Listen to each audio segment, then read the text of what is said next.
자, 시작부터 아재 테스트를 한번 해볼게요. 어릴 때 이런 케이크를 먹고 자랐다. 이분들은 아직 20대고요. 아니다, 케이크는 당연히 이렇게 생긴 거다.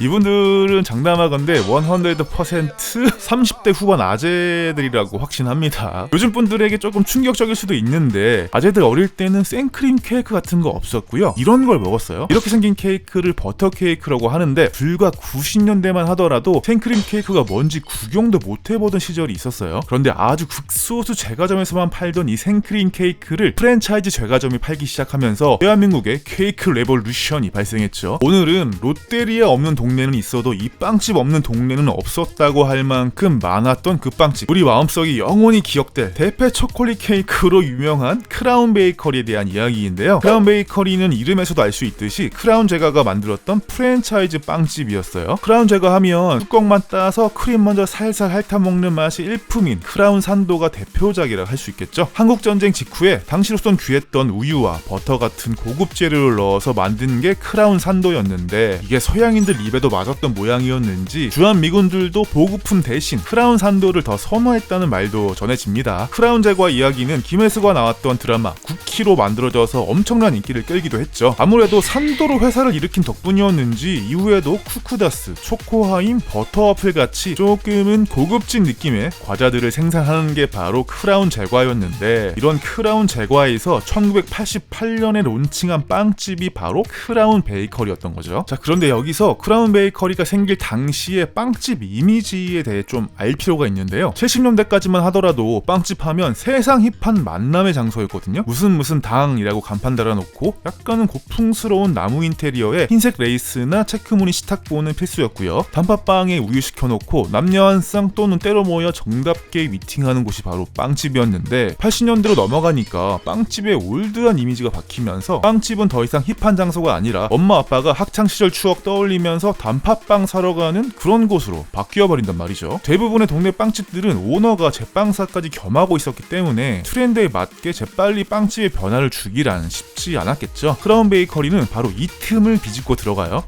새가 있는 곳은 어디든 나의 연구실. 작업을 끝내고 돌아올 때면 나는 늘 크라운 베이커리 자본력을 앞세워서 당대 잘나가는 유명인들과 연예인들을 섭외해서 세련되고 고급스러운 이미지를 구축하는가 하면, 내가 직접 쟁반 들고 집게 잡아서 빵을 담는 전문 용어로 셀프 서비스.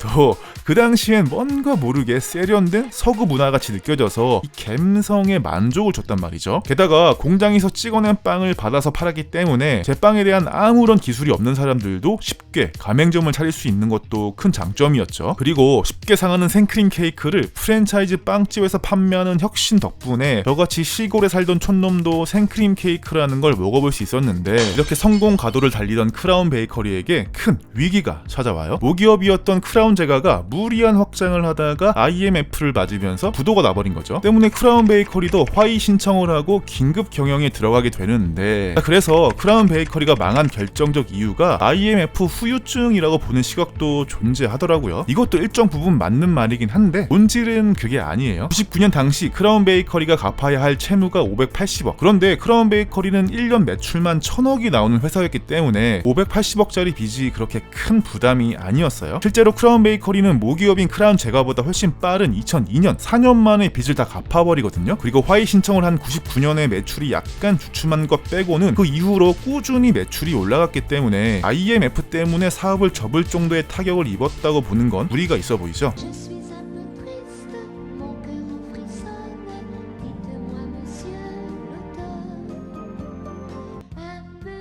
사실 크라운 베이커리가 망할 조짐은 IMF 이전부터 보였어요. 바로 강력한 라이벌인 파리바게뜨 때문이었죠. 크라운 베이커리와 같은 88년에 1호점을 오픈한 파리바게뜨는 한동안 크라운 베이커리의 그늘에 가려져 존재가 미미했었는데, 어느샌가 폭풍 성장을 하더니 98년이 되면 매장 수와 매출에서 크라운 베이커리를 눌러버려요. 크라운 베이커리가 IMF 펀치를 맞기 전부터 이미 1위 자리를 파리바게뜨에게 내줬던 거죠. 게다가 CJ의 뚜레쥬르까지 빵 전쟁에 참전하면서 하면서 본격적인 파이 갈라먹기가 시작된단 말이죠. 그러니까 IMF가 없었어도 망할 거였는데 IMF 때문에 망한 것처럼 보이는 명예로운 죽음이 아니었나. 자, 그럼 이렇게 크라운 베이커리가 명죽을 당하고 있을 때 큰형 크라운 제거는 뭘 하고 있었냐. 크라운 제거는 크라운 베이커리보다 1년 늦은 2003년에 화이를 졸업하고 정상적인 경영체제에 들어가요. 그런데 안타깝게도 크라운 제거는 크라운 베이커리보다는 혜태 제과에 더 관심이 있었어요. 혜태 제과 역시 IMF 때 부도를 맞은 부도 동기동창생이었는데 외국 사모펀드에게 팔려고 한 상태. 이런 혜태를 크라운이 인수하고 싶었던 거죠. 그런데 당시 크라운의 매출이 2,700억, 하지만 혜태의 매출은 6,500억. 불과 며칠 전에 채무관계 청산한 크라운이 덩치가 더블 스코어도 더 나는 혜태를 또다시 빚을 내서 인수를 하려고 하니까 크라운 베이커리를 신경 쓸 여유가 있을 리 만무했겠죠. 결국 2005년 크라운은 혜태를 인수하는 데 성공했지만 그동안의 크라운 베이커리는 이렇다 할 변화나 혁신 없이 하던 것만 하는 회사로 전락해버리고 말아요. 자, 그런데 혜태를 먹고 나서 정신을 차려보니까 크라운 베이커리의 상태가 심각해진 걸 깨닫게 됩니다. 그래서 2006년에 대표이사를 교체하면서 긴급하게 구원투수를 등판시켰는데 그렇게 해서 부임한 사람이 바로